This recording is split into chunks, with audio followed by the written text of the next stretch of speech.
ఏ రోజైనా కొప్పు పట్టుకుని లోపలికి తీసుకెళ్ళి వేసారా? 4 ఉతికారా? చింతకాయల అయ్యన్న పాత్రుడు ఎలాంటి మాటలు మాట్లాడాడు? ఆడు మాట్లాడితే జగనన్నని ఆడు, మీరు మాట్లాడితే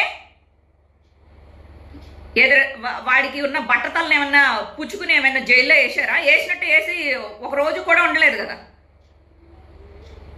అతికి ప్రలాపనలు ప్రేలితే ఇంకా ఇంకా పార్టీ లేదు బొక్క లేదు అన్న అచ్చెన్న నాయుడు పోలీసులను పట్టుకుని దెంగి తినడానికి వచ్చారు మీరు అని చెప్పేసి మాట్లాడాడు.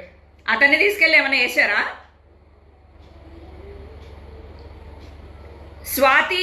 శ్వేత చౌదరి ఆమెని లండన్లో కూర్చోబెట్టి 2 పూట్ల 3 పూట్ల మేపుతూ ఆమెని అడ్డమైన తిట్లు తిట్టించారు.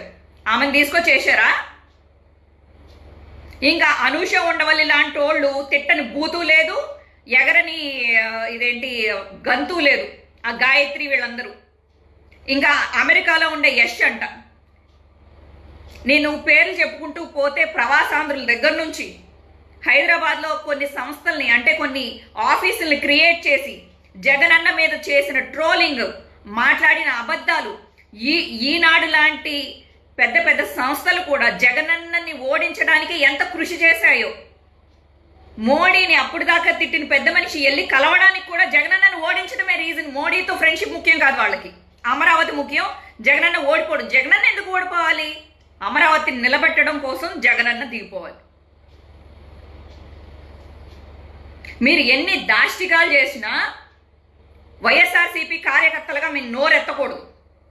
మీరు సూపర్ 6 చెయ్యకపోయినా మేము ఒక పోస్ట్ పెడితే మీకు కాలిపోతుంది. అందుకని ఫ్యామిలీ జోలికి వెళ్తారు, మా మీద కేసులు పెడతారు.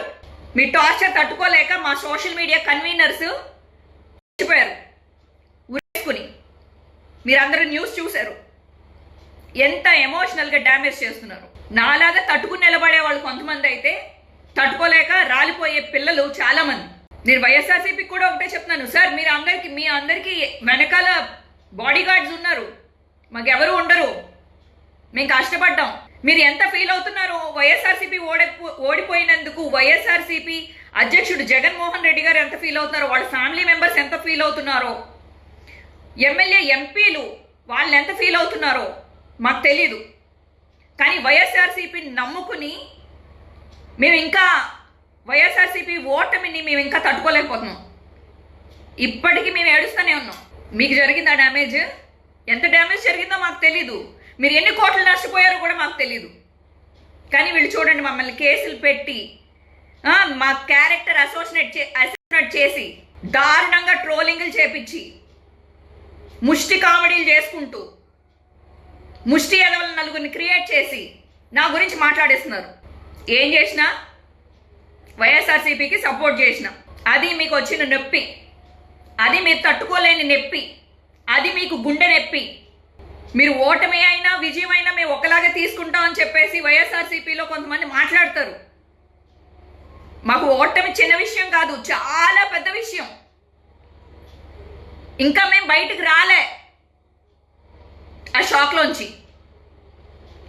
నేను ఓచుకోతా అని మాట్లాడింది ఎవరైతే అసలు జగనన్న ప్రభుత్వంలో ఉన్నప్పుడు కూడా ఎన్ని రకాల దాష్టికాలండి. టీడీపీ ఇదేంటి కొంతమంది టీడీపీని నమ్ముకున్న వాళ్ళు, మరి వీళ్ళందరూ ఆంధ్రాలో నిలబడి ఎన్నెన్ని మాటలు మాట్లాడారు.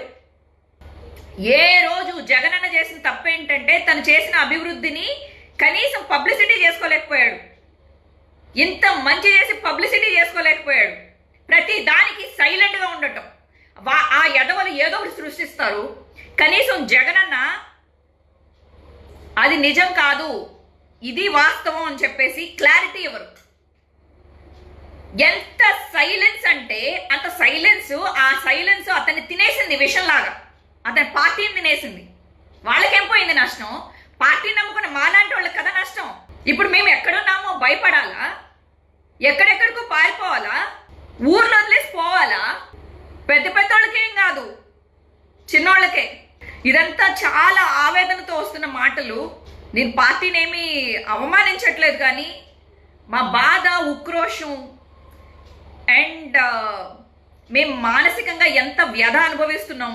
మేం కాదండి, మేము వైఎస్ఆర్సీపీని ఇదేంటి సపోర్టివ్గా మాట్లాడుతున్నందుకు మేమేం పాపం చేసాం? మా తల్లిదండ్రులు ఇప్పుడు నాలా సోషల్ మీడియాలో సపోర్ట్ చేసిన ఎంతో మంది తల్లిదండ్రులు మేమేం తప్పు చేసాం?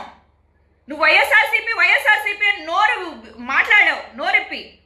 మేమేం తప్పు చేసాం? మమ్మల్ని ఏపేస్తున్నారు టీడీపీ వాళ్ళు అని మాట్లాడుతుంటే, తల్లిదండ్రులు ఏడుస్తుంటే మేమేం చెప్పాం సమాధానం వాళ్ళకి?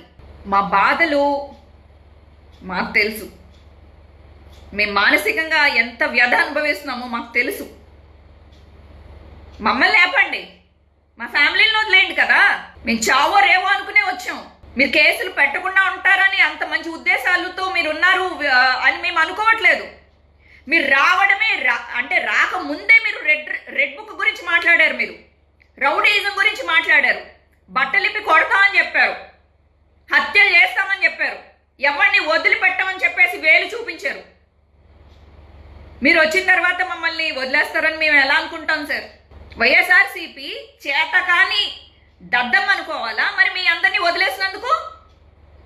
మీరు ఎన్ని మాటలు మాట్లాడుతున్నా వైఎస్ఆర్సీపీ ప్రభుత్వంలో ఉంది. మిమ్మల్ని ఏమైనా చేసిందా?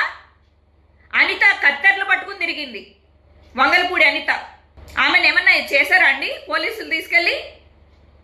మీరు ఇన్ని మాటలు మాట్లాడిస్తున్న వైఎస్ఆర్సీపీకి ఇంత వ్యతిరేకంగా ఇంతమంది పోగై మాట్లాడినా ఏ రోజు ఒక్కడిని కూడా వైఎస్ఆర్సీపీ లోపలికి తీసుకెళ్ళి 3rd డిగ్రీయో లేకపోతే ఇంకొక డిగ్రీయో పెట్టింది లేదు.